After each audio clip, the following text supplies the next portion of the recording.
It's springtime in 2012, and I'm sitting with Marty Kagan at Peggy Sue's, a local burger joint in San Jose, California, and we're waiting for our burger orders to come out. Marty's in town teaching a product management course at Adobe, the very beginning of a transformation that he'll later write about in his book, Empowered. As we wait for our burgers to arrive, I'm telling Marty about what I teach in my product owner course, and he's nodding along. We're seeming very aligned in what we teach, even if we're teaching them in pretty different contexts. Sensing a potential ally, I explained to Marty that I'm going to start working with the Scrum Alliance to revise the learning objectives for the Certified Scrum Product Owner course, along with a few other trainers, including Marty's friend Jeff Patton. I tell him that the current learning objectives are basically the same as a Certified Scrum Master course, with a little bit of backlog management thrown in, and it's not resulting in good product owners that know how to discover and iteratively deliver value for their customers. So I'm excitedly explaining that we're going to add learning objectives around product vision and discovery and customer segmentation and validation testing. And Marty stops nodding and eventually puts his hand up, looks me in the eye and says, "If you do that, I'll stop recommending that product managers should get a CSPO." Taken aback, I don't know how to respond, and I start wondering, does Marty see the CSPO as a competitor that he wants to squash? He's always been a strong supporter of Agile, of Scrum Alliance certifications, so I don't think it's a competitive thing. Just then, our burgers arrive, and we eat for a moment in silence. Collecting my thoughts, and I ask Marty, "So why wouldn't you endorse a stronger CSPO offering? Seems like we're pretty aligned on what should be taught." Marty wipes his mouth and says, "Because they'll let any Scrum trainer teach a CSPO, and very few of them have real product management experience. I'm fine if the trainers teach how the product owner role works in Scrum. That's a valuable addition to good product management. But I don't want people that have never shipped real products teaching a certified class in how to do product management." That conversation I had with Marty 12 years ago highlights an important challenge, one that the Agile community has always struggled with, namely that product owners should be doing good product management, but Scrum doesn't specify what that looks like or who should do it. To make things even murkier, the way these roles are done in practice varies widely across organizations. Some companies see product owners as glorified backlog managers. Others treat product managers as visionaries, but isolate them from the teams doing actual work. So in this episode, we'll clarify what makes great product ownership so foundational and why it overlaps so strongly with good modern product management. We'll explore how Agile practices, combined with insights from thought leaders like Kagan, along with some other leading voices in the space like Teresa Torres, Lenny Rachitsky, and Melissa Perry, are helping organizations converge on a shared understanding of what's similar and what's different in these two roles.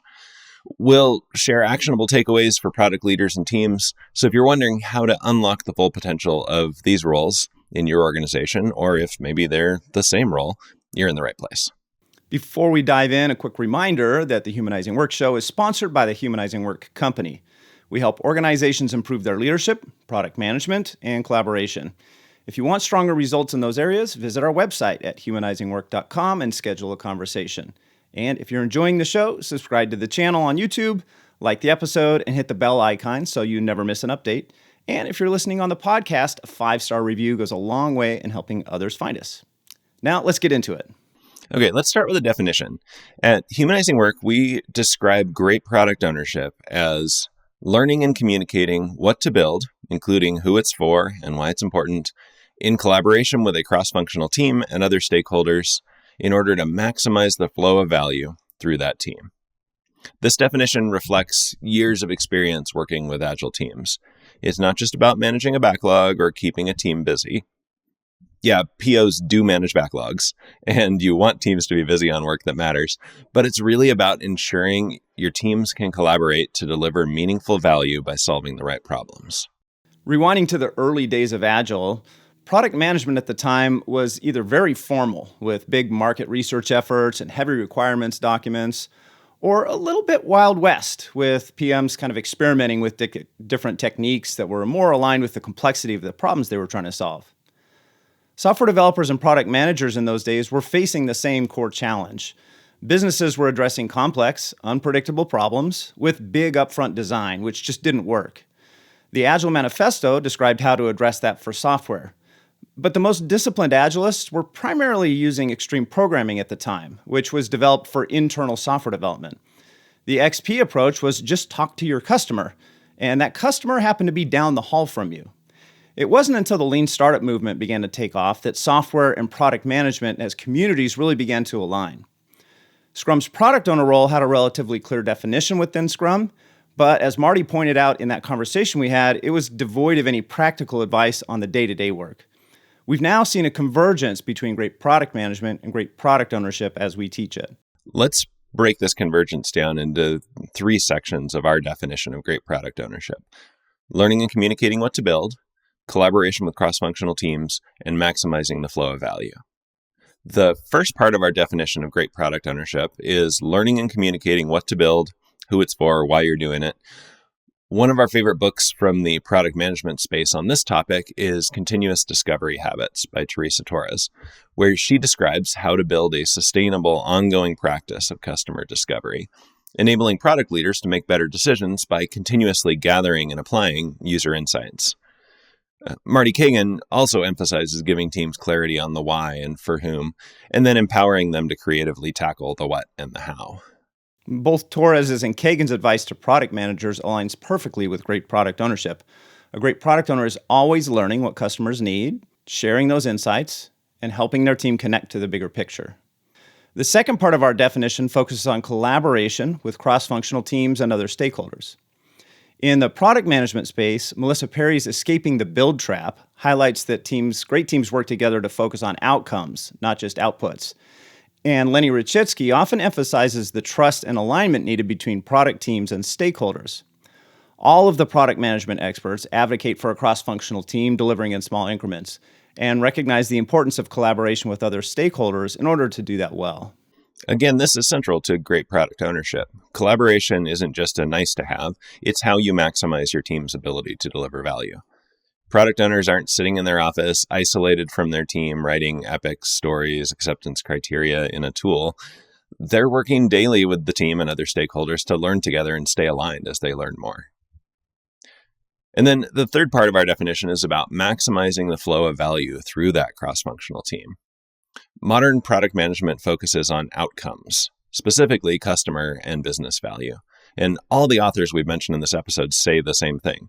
Great product managers aren't simply trying to churn out more features or knocking out scope planned months ago just because it's in your requirements documentation. Instead, great product managers and great product owners alike are constantly adapting plans to ensure that every day, every sprint, our team is delivering value, and they're doing that in a continuous flow of thin, valuable increments, not big, sporadic chunks of delivery. So are product owners and product managers the same? Here's our take. Great product ownership is great product management. The difference lies in the context. Product ownership is about practicing great product management within the Scrum framework.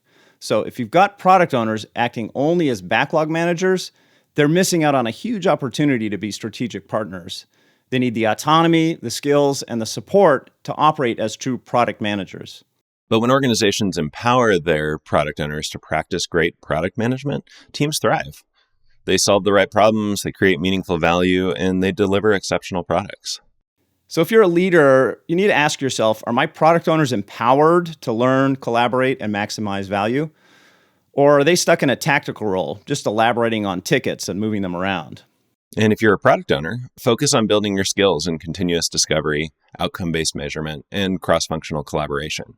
Learn from the thought leaders we've mentioned, Marty Kagan, Teresa Torres, Lenny Rachitsky, Melissa Perry.